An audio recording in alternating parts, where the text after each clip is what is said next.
Hai guys, kembali lagi di Ilmu Giziku. Kali ini kita akan bahas soal es krim itu bergizi nggak sih? Oke, kalau kalian melihat gambar ini, apa sih first impression kalian?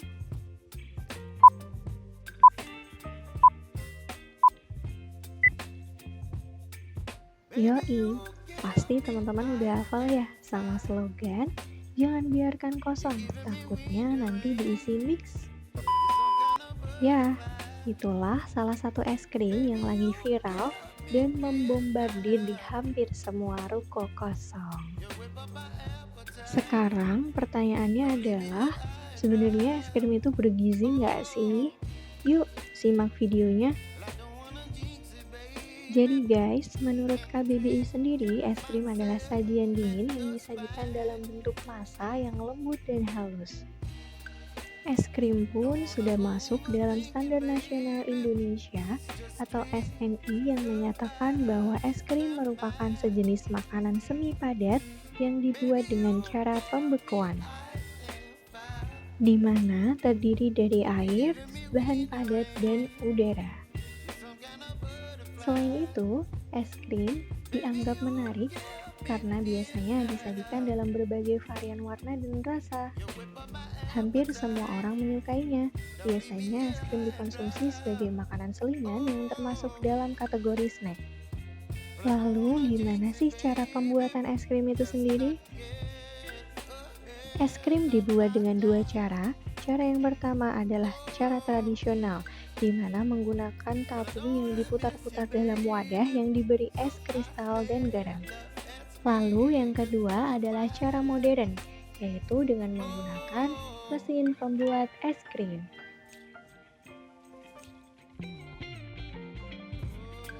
Untuk nilai gizi pada es krim, biasanya disebabkan karena bahan bakunya, yaitu susu yang menyumbang komposisi utama lemak, protein, laktosa, vitamin, dan mineral. Protein membentuk tekstur es krim juga mampu mempertahankan kerenyahan produk.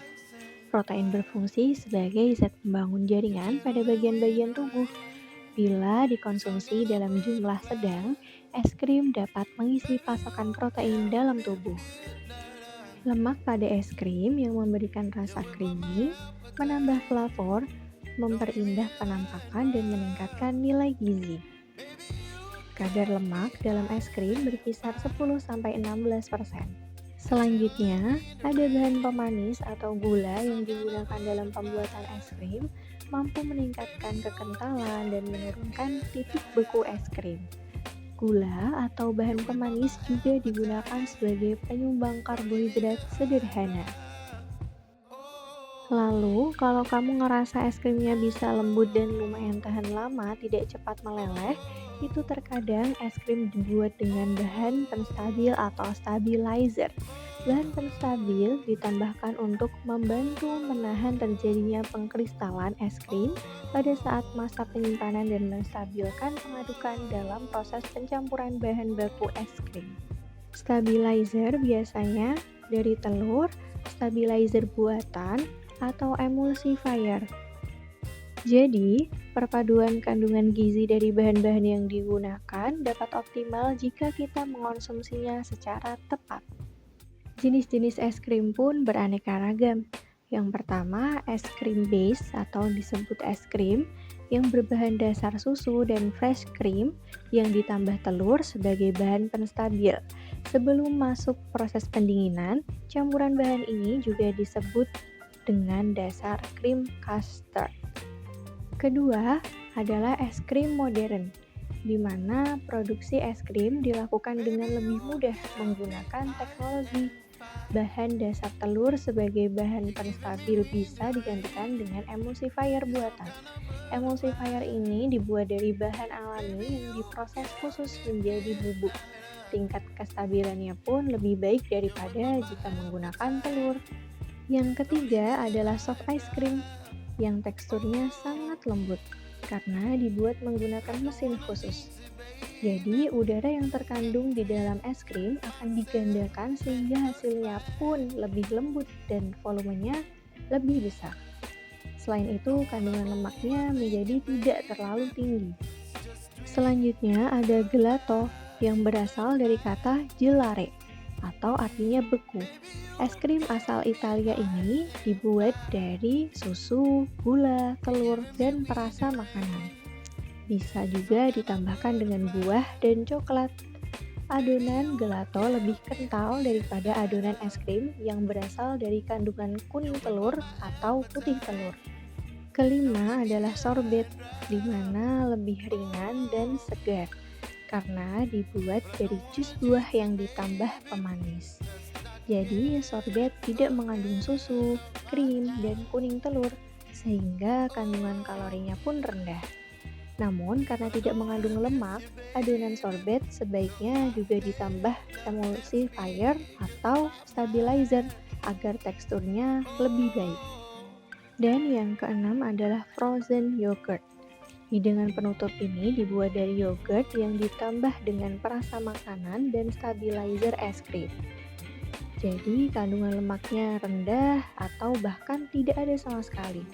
Biasanya ini menjadi alternatif untuk pecinta es krim yang sedang berdiet. Next, mari kita masuk ke manfaat es krim. Yang pertama, baik untuk tulang dan gigi. Es krim yang mengandung kalsium memberikan dampak positif untuk membentuk struktur tulang dan gigi, di mana salah satu contoh jangka panjangnya adalah untuk mencegah terjadinya osteoporosis. Kedua, bagi kekebalan tubuh, es krim mengandung susu yang kaya akan laktoferin dan sitokin, zat pertahanan tubuh non-spesifik terhadap patogen, dan memiliki aktivitas antiviral sehingga mengonsumsi es krim sebenarnya dapat meningkatkan kekebalan tubuh kita terhadap penyakit termasuk juga influenza.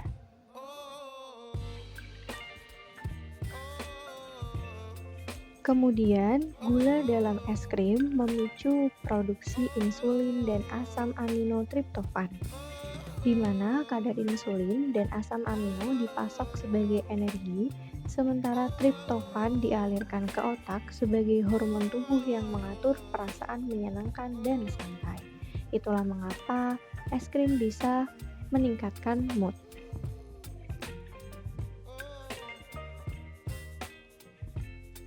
Es krim memang mengandung lemak, terutama lemak jenuh.